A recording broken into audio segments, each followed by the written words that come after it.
Halo Bapak Ibu, ketemu lagi dengan saya Chef Heri bersama PT Hakiki Donarta. Kali ini saya mau berbagi tip menjaga kualitas roti supaya tidak cepat berjamur dari proses produksi, pengemasan, display maupun delivery ke agen atau rekanan konsinyasi produk roti yang kita jual.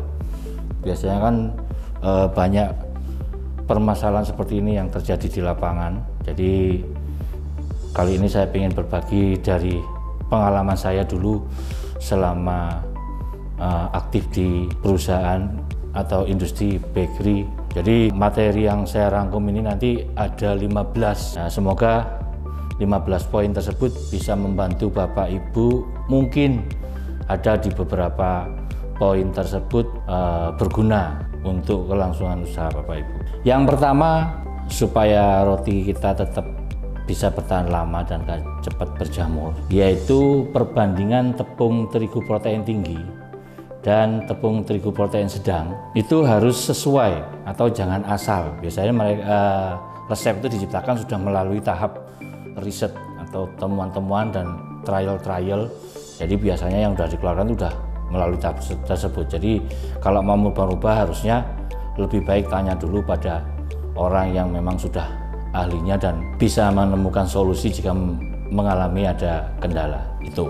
Terus yang kedua, setelah mixing atau adonan kita aduk, itu langsung potong atau timbang, jangan terlalu lama didiamkan agar adonan tidak terburu mengembang dan bau asam atau overrest bahasanya. Langsung cutting aja, ditimbang setelah naik dari mixer waktu proses pengadukan selesai. Jadi ini kalau kita resting terlalu lama nanti dia adonannya asem, ya itu juga nanti dampaknya ke kesegaran roti juga dan daya tahan rotinya juga nggak akan lama. Yang selanjutnya poin ketiga, gunakan sarung tangan selama proses menyentuh dough atau adonan, atau tangan harus benar-benar bersih, tidak ada bau-bauan apapun. Jadi nggak ada bau lap, bau rokok, bau apa. Nah, mohon maaf, biasanya pasti ada seperti itu. Jadi kalau kita mau jujur ya, kita punya baker atau kita waktu kerja bikin roti juga pasti jumpain hal-hal seperti itu. Jadi hindari seperti itu, karena bakteri itu akan transfer dari tangan ke adonan. Yang keempat, jangan terlalu banyak memoles margarin atau room butter setelah roti matang untuk mendapatkan hasil mengkilap atau aromanya supaya wangi. Jadi ada bakery itu yang kalau pakai egg wash costnya mahal. Egg wash itu susu cair UHT dicampur sama telur, atau bisa juga ada yang pakai serbuan kasih air. Wah, itu mahal lah. Pakai ini aja, margarin atau room butter, mateng, panas, dipoles, jadi mengkilap sama. Itu juga sama juga. Jadi penggunaan margarin sama room butter itu ya biasanya seperti itu, dipakai untuk menggantikan egg wash. Yang kelima, jangan menggunakan bahan isi yang masih hangat atau terlalu dingin. Thawing pada suhu ruang terlebih dahulu sebelum bahan tersebut dipergunakan untuk isian roti. Jadi kita bikin isian apa gitu atau bikin sendiri ya, posisi pasti hangat. Nah itu tolong kalau bisa jangan langsung dipakai untuk isian roti, jadi biarkan dia dingin dulu. Nah, termasuk juga sele-sele yang ada di tempat dingin, lemari es itu juga kalau posisinya dingin jangan langsung dipakai. Nah itu juga bisa mempercepat timbulnya jamur, jadi usia roti nggak akan bisa lama. Yang keenam, untuk mencegah timbulnya jamur, kemas roti pada saat sudah benar-benar dingin dan kering serta tidak ada lemak atau fat yang menempel di batas roti atau di bawahnya roti. Biasanya kan ada berminyak basah. Nah itu jangan dulu. Biasanya ini terjadi roti tidak segera dipindah dari loyang. Jadi kalau saya dulu biasanya kita punya wire atau rak jaring. Jadi setelah matang kita pindah di situ. Jadi dia cepat dingin. Nanti biarin sampai benar-benar dingin. Caranya cuma taruh di tangan, di pori-pori ini. Bagian matanya kalau udah nggak panas, nggak hangat. Nah itu bisa diplastikin langsung.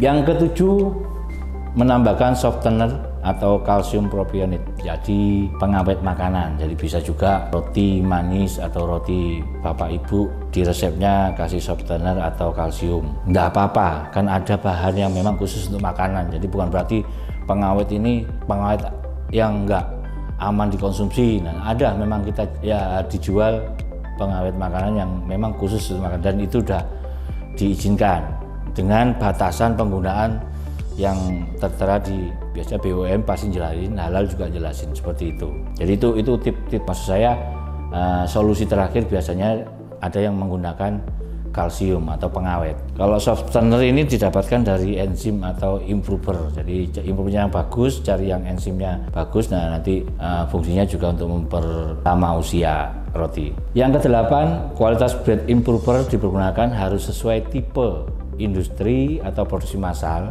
atau open kitchen, yang harusnya juga seperti tadi saya bilang dia mempunyai kandungan enzim yang baik. Jadi kandungan enzim ini kalau di tempat kami kita punya Etna Bread Improver, itu enzimnya juga lumayan bagus, jadi itu juga bisa membantu daya tahan roti. Merek lain juga ada banyak di pasaran, tapi kalau kami punya Etna Bread Improver. Yang kesembilan, semua peralatan atau bahan-bahan apapun yang berhubungan dengan roti, terutama secara langsung maupun tidak langsung, harus bersih. Itu pada IAS umum lah. Jadi kita yang bekerja di bidang makanan memang semua yang berhubungan dengan makanan tersebut harus bersih dan kering serta tidak ada kontaminasi bau. Jadi nggak ada bau misalnya banyu tengi atau seperti apa. Nah itu memang kita harus rajin ngecek itu karena jamur ada di sana biasanya. Jangan menggunakan bahan-bahan yang kadaluarsa. Nah ini biasanya juga ada terjadi juga, ada bahan dijual udah kurang beberapa minggu expired atau bahkan lewat expired masih dipakai, itu jangan. Atau bahan yang mulai atau mau rusak itu juga jangan.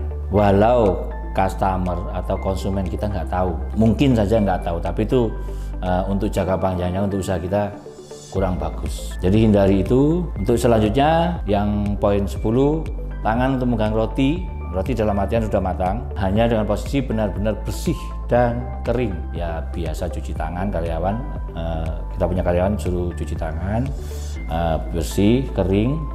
Atau kalau nggak gitu gunakan hand glove atau sarung tangan yang vinil atau plastik juga ada.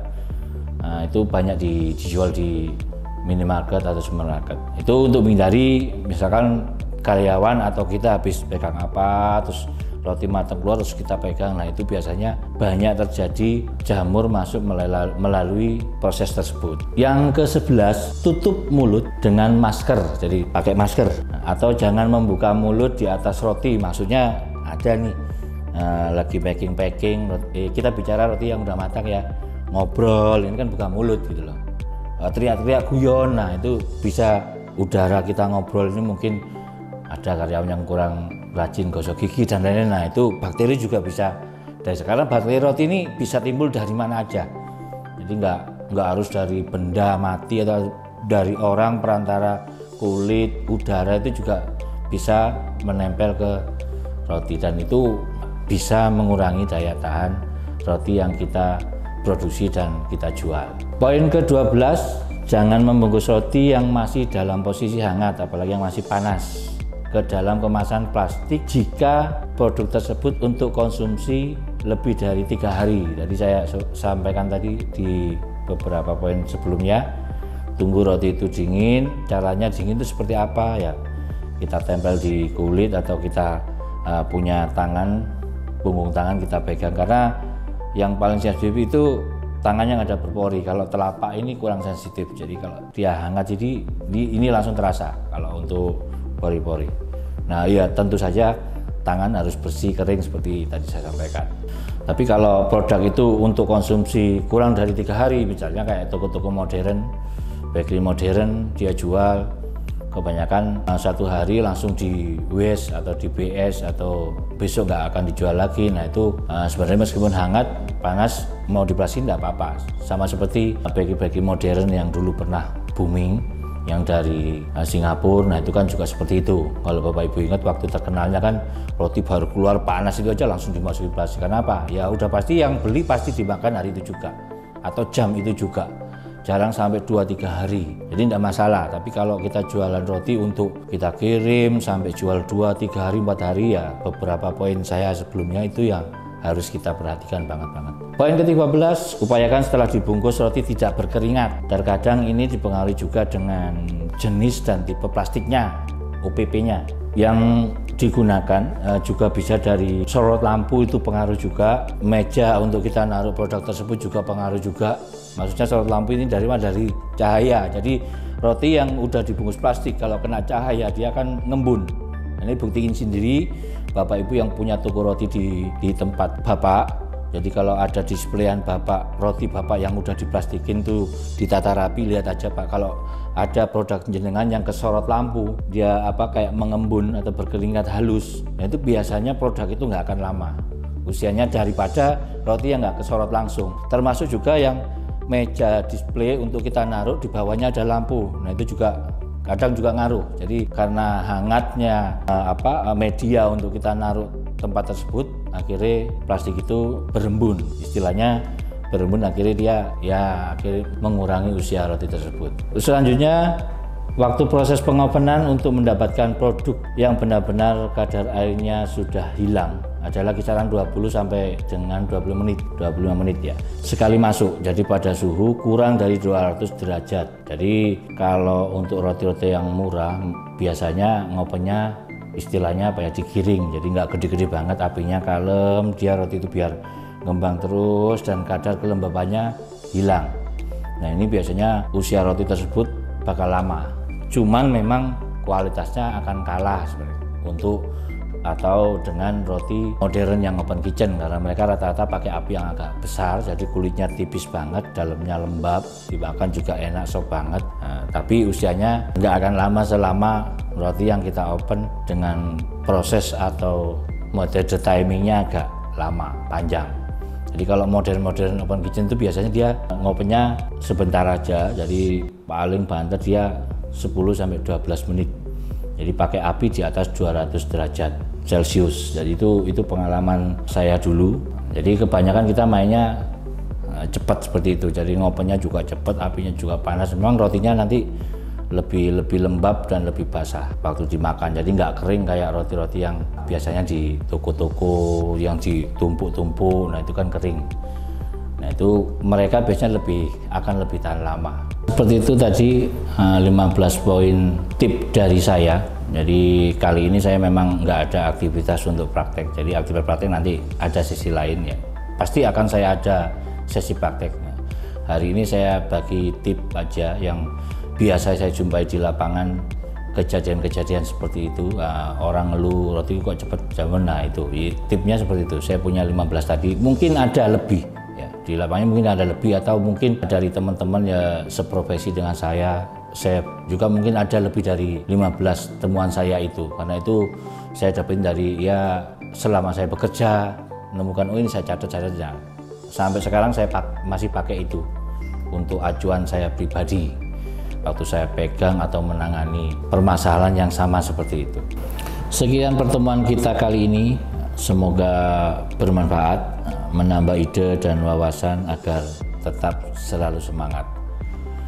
Punya kendala, kurang jelas atau sekedar ingin bertanya-tanya seputar dunia bakery, resep, produk, termasuk juga tentang bahan-bahan kue, aplikasinya, produk dari PT Hakiki Donarta, chat di akun Facebook PT Hakiki Donarta. Produk kita juga tersedia di Tokopedia dan Shopee. Saksikan juga live saya di Facebook setiap hari Minggu jam 3 sore. Tetap bersama saya, Chef Heri. Sampai jumpa.